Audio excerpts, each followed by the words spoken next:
Ya kamal ka nuer online TV kajan gwasame mi jiram jidit kajan channel me der subscribe ki der jan nyag baka nasen kokien en lar ban linga jan gwasame chala den wo shikwer police ni jello no ba gwar nyet kiemen biäyni kien ba ka nhɔk ki ba keret police ni jane dwer ka police ni tintre wiki juba ki re wiki South Sudan en wo biken mishit kana mo biken lat ki mishikan we lo kuka nas la de jek re domni chet kaman kon jal ke dupani ki sunure ti ciëk cha Läär mu cha lado mediten mi jira ma jidit ngot kan kon wo re racha me gorno jin bi subscribe ki bi den yaka nasin ko ken en kwer police ne ba shike telephone number mi ba yat ke ka nasan content chala de jega police ni shikana ngun ba ban je ka jan Läär lat kona ka jan gwasame shit kamen shalinga tain de shala de no re which indeed ka juba ishalu no be guaar nyal jal ke dupe mi ciëk a police ni ten content chi lada mo shikana lat ram la kwer police ni Major General Justin chala no shelling right now isheng police ni man so Sudan jek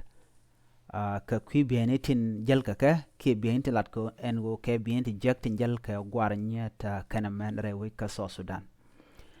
shela no shelling sha biäyni gwari ret police ni ki sha ko nhɔk re we ka juba ajan ramdan la kwer police ni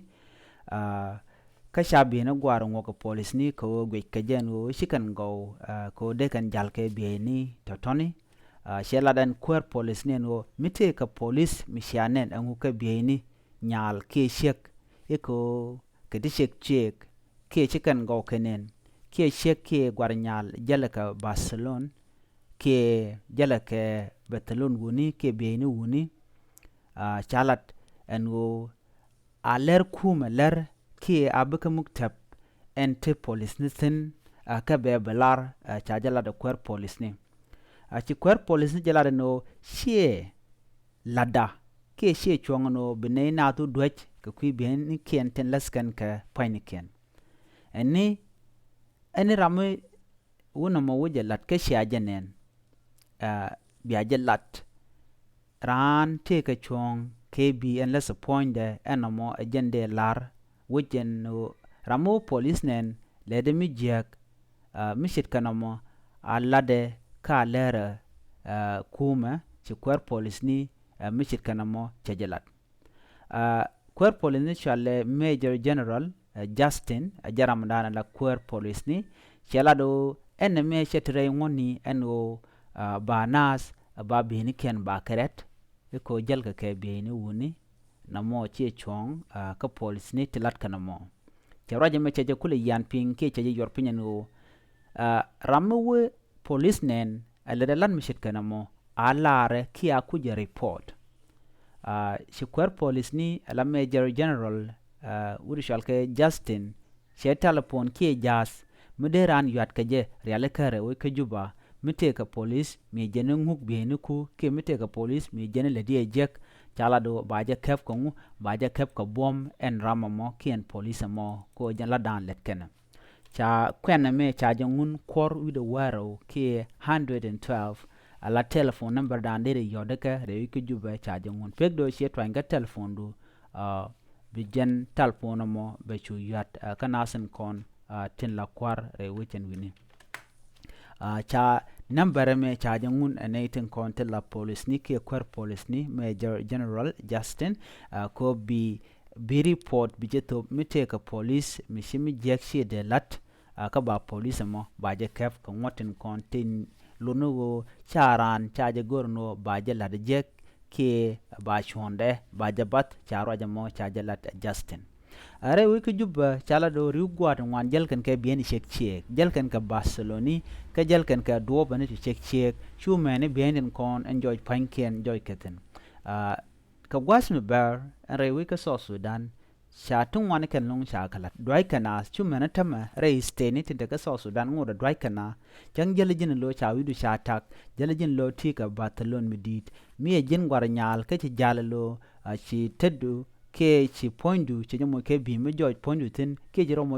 ke du me ciëk ba ji dwech ka ba biɛyni ku ba ka nhɔk ka ngɔm ki ka ret ki de wido ba de jaget ba ka nhɔk glass ka namo kel milero de we ka so Sudan ne ka gwase dan chu manatama antama cha ngot kule yorpin Ramadan la kwer police ni Major General Justin ngo chi chuongno ba nasin kontre which ba ka la de jek a police ni ba chunken ba ka bas a police ni jawara mi police mo la de molat yade ka number mi 112 ki korwi de wero ko ba mandan lero de ba chunga je kuma chine guru no bne ling ni complan ki right ko lat kene jor ete di jeg lat ke ka chine kenen mite karam gujen go cham jeg lat kuma a yod ba chunga jo chane me chaje lat chala do te ke shekel mi complan re wi ki juba shegam be wi de dien mi jen we jala chaje jele ke bi mi tek cha bi ne cha ka ngok wa cho jien cho na ka police ka cho jo lat wa jen kuraj me le barar ga jen go cha go jo let police ni let kana de jek dong te garam bu de dien mi tele me ngaje ka ten kon lat ko dien ba ji la de jek an mo cha go jo shi chuong ka police no be kan mi shit kanom be kana lat na me jen la dan jen jen gwa same yen gwar nyet cha yi jako bi ajal ke don sinukun ki ke biɛyni kun ciëk ka sha jala kama duno chwa kula jal bang biya nyinkun dial biya ka yora gor jeno biya te ke lusba ka she manakun ki ka masnukun ki ka shawkun ki ka gorukun ko bran ba jala ke bi mo gwane jen mi barode nyɔk mu kumaro ke jem mana dia nan shalat dun yoda ngode gwe ke jenu en reka me shete ka nasen kon tila gwar nyetin yot karudin ko chala do yot karudin mani gwaren kon kwe along tinte kurun wal ngwan wel di ni re shi ne ken chagu jo ke dit ken ke par ni ken te karego na magore je de nasen kon tin te ka gat ki woni ken mena kon te ka gwar nyetin yot karudin de ka right ka gat ken ko en yot jega yara ponran